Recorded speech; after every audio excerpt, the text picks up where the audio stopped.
What's going on, world? I'm your girl, Marysweetness, aka Sweetness. StaxRadio, we cater to Main Street throwback indie artists, and it pays to be a listener. Before we get started, I bless everyone, including myself, with a never-ending cycle of increase and enjoyment.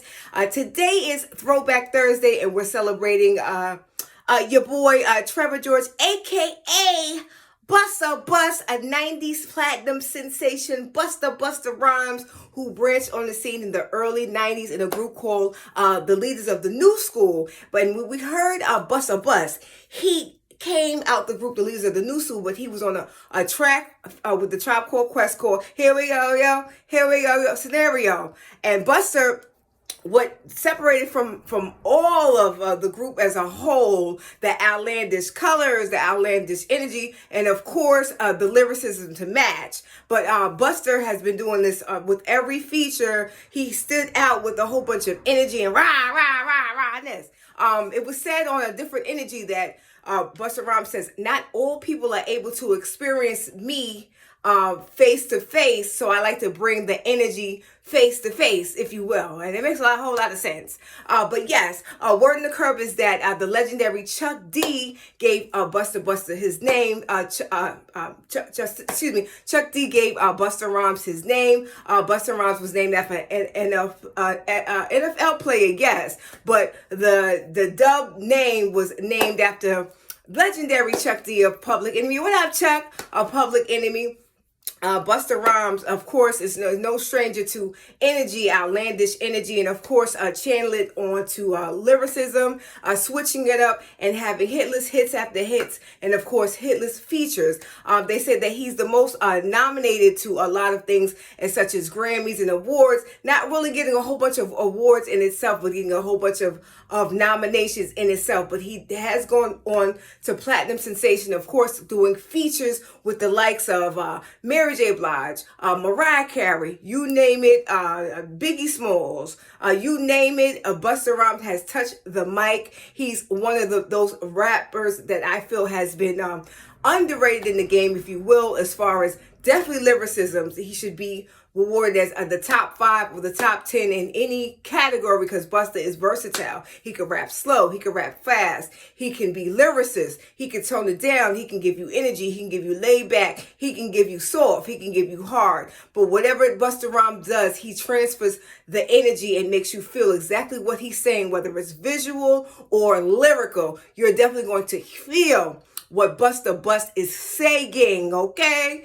So Busta Rhymes has also been a label owner. He's responsible for the Conglomerate and also a Flip Mode Squad, building out acts like acts such as your boy Split Star, the wonderful Rod Digger, creating Flip Mode, etc. All of the artists on Flip Mode have gone out to do venture solo artists while coming back together as one collective, which is Flip Mode Records as well, okay? The reason why Busta Rhymes had to break out to become a solo artist is because that energy could not be confined into a group. You know what I'm saying? I can't see him, the outlandish colors and the versatility and the energy to be confined into one solo project or one solo, a group. I only can see him venturing out into solo projects. Busta Rhymes have belted out hits like Put Your Hands Where My Eyes Can See,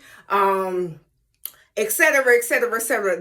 The hits is actually too long for this actual show, if you will. But I do remember always remembering Busta Rhymes featured videos and waiting to see exactly what creativity mind came out of Busta Rhymes to reenact the rhyme, the rhymes galore to the visual. Definitely. And of course, the energy on stage when he performs it and putting it together and just giving you one massive explosion. So Busta Rhymes just recently had a birthday. He just recently turned 50 years old, celebrating with the lives of legendary Mary J. Blige and legendary Angie Martinez, the Queen of New York, and of course, the Queen of Hip Hop and R&B Soul. Busta Rhymes has recently just dropped an album called EL2 in 2020. And when I say that album is fire, that album is so related to the times. A lot of people was just questioning Busta, like, well, Busta, you ain't been out in a while, but your album is so relevant to the times.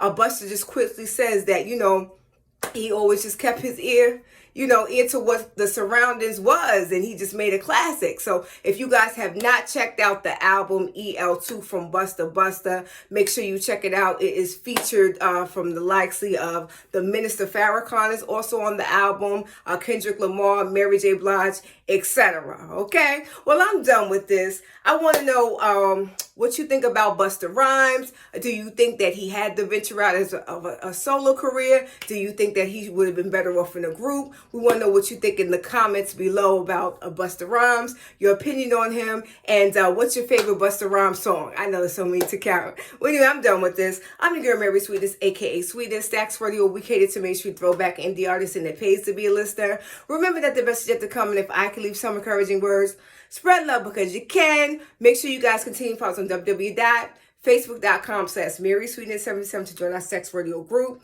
and Instagram Miss Albeedooent, and of course stationhead.live/MarySweetness to get the whole show in its entirety. Today's show we dedicate and we celebrate living legendary Busta Rhymes. You don't want to miss it. We're taking all requests of Busta Rhymes today. All right, I love you guys for watching. Make sure you check us out on the show 8:45 p.m.